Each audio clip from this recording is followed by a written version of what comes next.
Welcome back. My name is Arya. I don't waste your time. Let's get straight into it.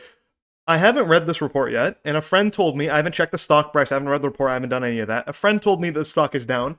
But anyways, without further ado, let's just dive straight into it, okay? Consolidated net revenue is down 2%. That isn't great. Gap, that much, long-term blah, blah, blah, remains intact. Rewards members up 6%, great. Highlights, global comparable store sales growth declined 4%, okay? That's not great. Driven by a 6% decline in comparable transactions. Okay, not looking too great so far, but anyways, well, let's keep it pushing here. The company opened that many new stores, roughly 39,000 new stores globally, 52%. So yeah, split half-half.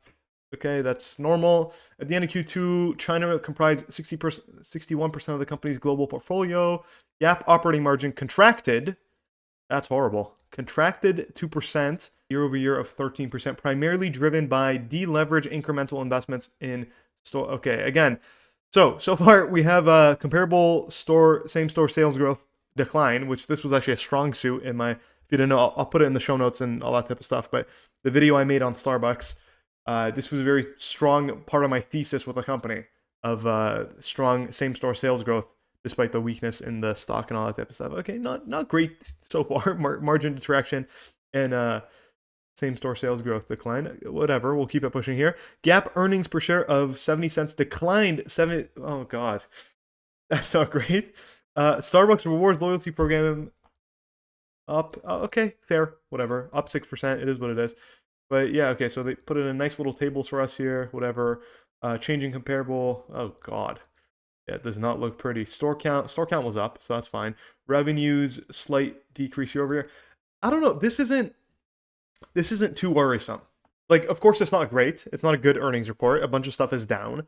But at the same time, and again, I haven't checked the stock price yet, so maybe when we look at that, that'll change what I think about this. Maybe investors aren't too happy with this, but I don't know. I don't think it's too bad. Operating margin of 18%. It is what it is. Like it'll fluctuate 1%, 2% here. If you're buying into this business, you're buying for multiple years out into the future. Like that shouldn't matter too much.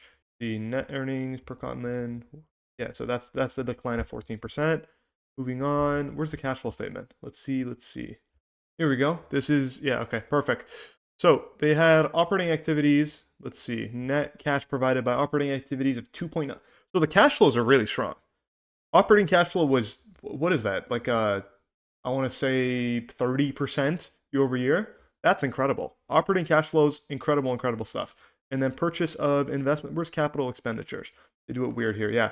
Additions to property, plant, and equipment. So this is your capital expenditures, right? So if you take this, and honestly, you could do subtracted by, where is it? Boom. So they had 1.6 billion of cash flow. That gives them a run rate of roughly $6.5 billion.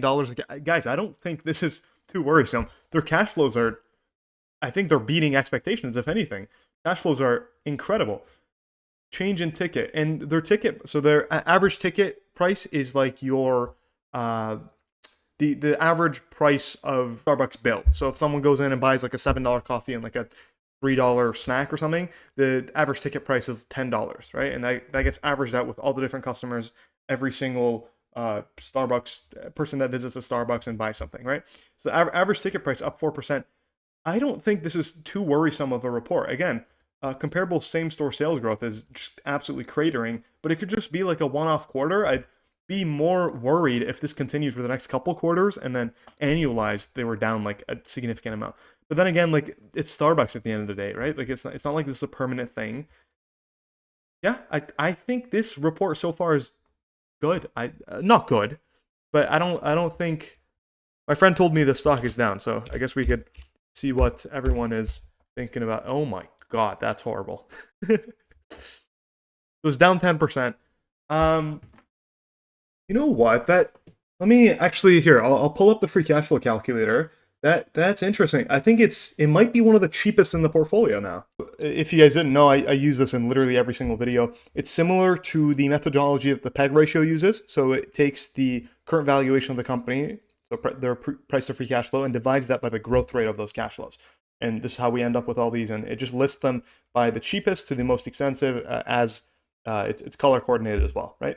So Starbucks here was previously very cheap, and this is on the $88 price per share. So tomorrow it's gonna, let's just say it opens at that price, right? if we were to just input that price, kind of play with the numbers here, as you can see, it gets even cheaper. Wow.